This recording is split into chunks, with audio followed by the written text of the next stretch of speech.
મહિલાઓને તેમનું સૌંદર્ય ખૂબ જ વાલું હોય છે અને એમની સુંદરતાનું સૌથી મોટું રાજ તેમના વાળ હોય છે અને તે દરેક મહિલાઓને પોતાનું સૌંદર્ય જાળવવા માટે તેમના વાળથી ખૂબ જ પ્રેમ હોય છે. પરંતુ કોઈ પોતાના વાળનું દાન કેન્સર પીડિત મહિલા માટે મુંડન કરાવીને કરી દે તો પછી એ એક સમાજની અંદર અનોખી પહેલ પણ ગણી શકીએ છીએ અને એક અનોખો સંદેશ પણ ગણી શકીએ છીએ. અને એવું જ બન્યું છે સાબરકાંઠાના ઈડર તાલુકાની અંદર ખડર ગામની અંદર, જ્યાં એક મહિલા પોતાના સંપૂર્ણ વાળનું મુંડન કરાવે છે અને કેન્સર પીડિત મહિલા માટે તેવો એક અનોખો સંદેશ પણ આપે છે. આજે કરવી છે તેની ચર્ચા કે શું છે સમગ્ર મામલો અને કેમ તે મહિલાએ કરાવ્યું છે મુંડન.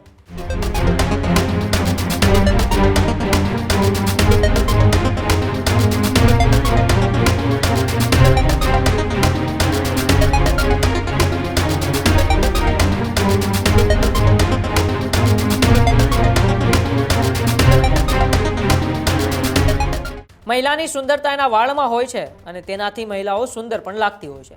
ત્યારે ઈડર તાલુકાના ખોડમ ગામની દામિની પટેલ નામની એક મહિલા કેન્સર પીડિત મહિલાઓ માટે પોતાનું સંપૂર્ણ મુંડન કરાવી વાળનું દાન કર્યું છે.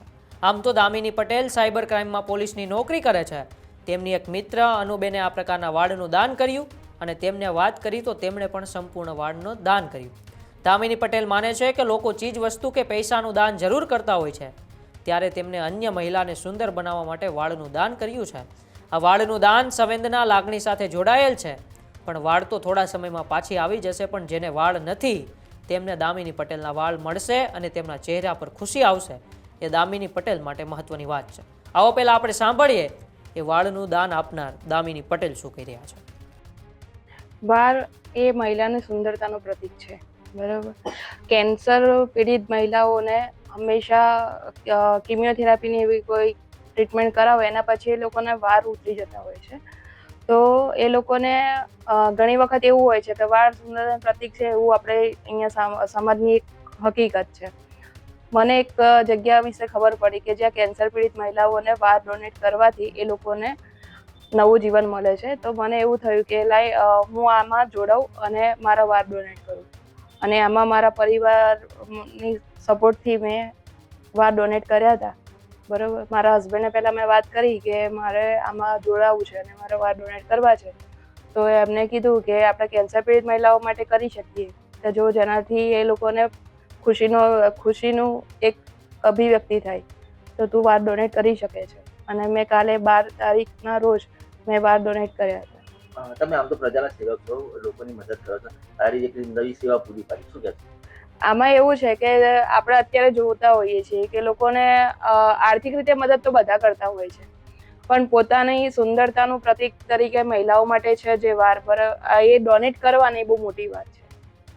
અમારે તો કે મેં વાળ ડોનેટ કર્યા છે તો હું તો નવા વાળ મારે તો આવી જશે, બરાબર. પણ જે મહિલાઓને કેન્સર છે એ મહિલાઓને વાળ તો આવવાના જ નથી. તો આપણને એમ થયું કે આ એક નવી પહેલ ચાલુ કરી. તમે સારી એવી જગ્યાએ નોકરી કરો છો, શું નોકરી કરો છો ને ત્યાં નોકરીમાં જશો તો તમને કઈ અનુભૂતિ થશે? હું સાયબર ક્રાઇમમાં જોબ કરું છું. હવે એમાં અનુભૂતિ તો થવાની જ છે. સમાજમાં બે પાસા હોય, સારા પાસા બી હોય અને ખરાબ પાસા બી હોય. પણ આપણે સારા પાસાની આપણે વાત કરીએ તો કોઈ સમજશે, આપણે કોઈને કોઈ પૂછશે બી ખરા ઘણા લોકો કે તમે આવું કેમ કર્યું. તો જો કહીશું કેન્સર પીડિત મહિલાઓ માટે કર્યું છે તો સારા પાસાવાળા આપણને મોટિવેટ કરવાના જ છે. મને ગર્વ છે કે મેં વાળ ડોનેટ કર્યા છે. દામિની પટેલે જણાવ્યું કે તેમના પહેલા વાળ ખરતા હતા, એટલે તેમના પતિ તેમને ટોણા મારતા હતા કે વાળ કપાવી દે, અને 2 દિવસ પહેલા જ તેમણે પતિને કહ્યું કે હું મારા સંપૂર્ણ વાળ કપાવવા માંગુ છું અને કેન્સર પીડિત મહિલાઓ માટે દાન કરવા માંગુ છું. એક NGO છે જે વાળ લઈને કેન્સર પીડિત મહિલાઓ માટે વીક બનાવીને તેમના ચહેરા પર ખુશી લાવે છે, તો હું પણ આ દાન કરવા માંગુ છું. તેમના પતિએ સંમતિ આપી અને 2 જ દિવસ પહેલા તેમણે તેમના સંપૂર્ણ વાળનું મુંડન કરાવી NGOને દાન કર્યા છે. દામિની બેન વાળ કપાવીને ટોપી કે સ્કાર્ફ વગર જાહેરમાં ફરે છે અને અન્ય મહિલાઓને સંદેશો આપે છે કે વાળ આપણા શરીરનો હિસ્સો છે, તેને આપણે સહજતાથી સ્વીકારવું જોઈએ. જો કોઈ જાણતા ટેન્શન કે ડિપ્રેશન વગર ખુલ્લા મને જાહેરમાં ફરવું જોઈએ. આવો પહેલા આપણે સાંભળીએ દામિની બેનના પતિ જિગ્નેશભાઈ શું કહી રહ્યા છે. મારી વાઈફને કેન્સર પીડિત માટે જે એમના વાળ આપ્યા છે તો એ તો પહેલાં મને ગર્વ અનુભવ કરું છું હું કે જે મારી મિસિસને એના વાર કેન્સર પીડિત દર્દીને આપ્યા છે. અને એનાથી કેન્સર પીડિતના દર્દી જો એ વારને વીક બનાવીને પહેરે છે તો એનો અનુભવ થાય છે અને ખુશીનો એના પરિવારની સાથે માહોલ બનતો રહે છે અને એને માનભેર એ સમાજમાં પણ ફરી શકે છે. અને બીજું એવું છે કે મારી મિસિસને જે વાર આપ્યો છે એટલે બીજી બહેનોને પણ હું સમજાવું છું કે તમે આવી રીતના દાન કરતા રહો અને કેન્સર પીડિત જે મહિલાઓ છે એમને ખુશી વ્યક્ત થાય એવું તમે એમને સારી રીતના પ્રોત્સાહન કરો અને ખુશીથી એમનું જીવન પણ વિતાવી શકે એવી હું એમની જોડે ઈચ્છા વ્યક્ત કરું છું. બીજી વસ્તુ છે કે મારી મિસિસમાં પરિવારમાં હું અને મારો બાળક છે, બરાબર છે. તો મારી મિસિસને પ્રેરણા એની ફ્રેન્ડ થકી મળી છે. તો ત્યાંથી મને એને વાત કરી કે મારે આવી રીતના કરવું છે કેન્સર પીડિત સાથે. તો આવી રીતના છે. મેં તો એને કીધું મારું હું તારો સપોર્ટ છે તો તું આપી શકે છે કેન્સર જે મહિલા છે એને તારા વાર આપી શકે છે અને તારે તો પાછા બીજા નવ્યા આવી જશે. તો એનો કોઈ ચિંતા કરવાની જરૂર છે નહીં. અને તારી જોબ છે તો જોબમાં પણ એ સારું છે કે કેટલીક મહિલાઓ ટૂંકા વાર કરીને આવતી હોય છે જોબમાં, એમને કશું નથી થતું. તો તે તો સારું કામ કર્યું છે, પુણ્યનું કામ કર્યું છે, દાન આપ્યું છે. તો એમાં મને શું પ્રોબ્લેમ છે? તારા વાર તો પાછા આવી જવાના છે. હા, અને બીજાને સુંદરતા આપી છે એને, પોતાના વાર આપીને અને બીજાને સુંદરતા આપી છે. એટલે ત્યાં મને ગર્વ અનુભવ થાય છે કે મારી મિસિસને કોઈકના ખુશીમાં સામેલ થઈ છે. શું નામ તમારું? મારું નામ જિગ્નેશ પટેલ, મારું ગામ છે ખોડમ, ઈડર તાલુકા. તો આપણે દામિનીબેન અને તેમના પતિ જિગ્નેશભાઈને પણ સાંભળ્યા. જિગ્નેશભાઈએ પણ કહ્યું કે જ્યારે મારા પત્નીએ મને આ વાત કરી કે મારે બીજાના મુખ પર ખુશી લાવવા માટે મારા વાળનું દાન કરવું છે ત્યારે મને પણ ખુશી થઈ અને મેં પણ તેમને હસતા હસતા સંમતિ આપી દીધી.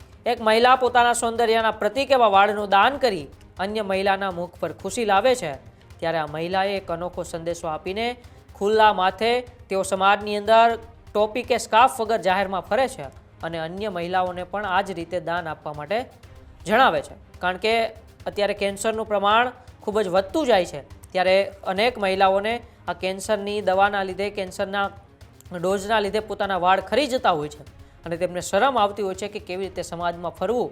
ત્યારે આ દામિની પટેલ નામની એક મહિલા જેઓ સાબરકાંઠાના ઈડર તાલુકાના રહેવાસી છે તેમણે સંપૂર્ણ પોતાના વાળનું દાન કરી દીધું અને તે બાદ તેઓ મુંડન કરાવીને સમાજની અંદર એમ જ ફરે છે અને બીજી મહિલાઓને પણ એક સંદેશો આપ્યો છે કે વાળ માત્ર આપણા શરીરનું એક અંગ છે, તેનાથી આપણી સુંદરતા કે સૌંદર્ય નક્કી નથી થતું.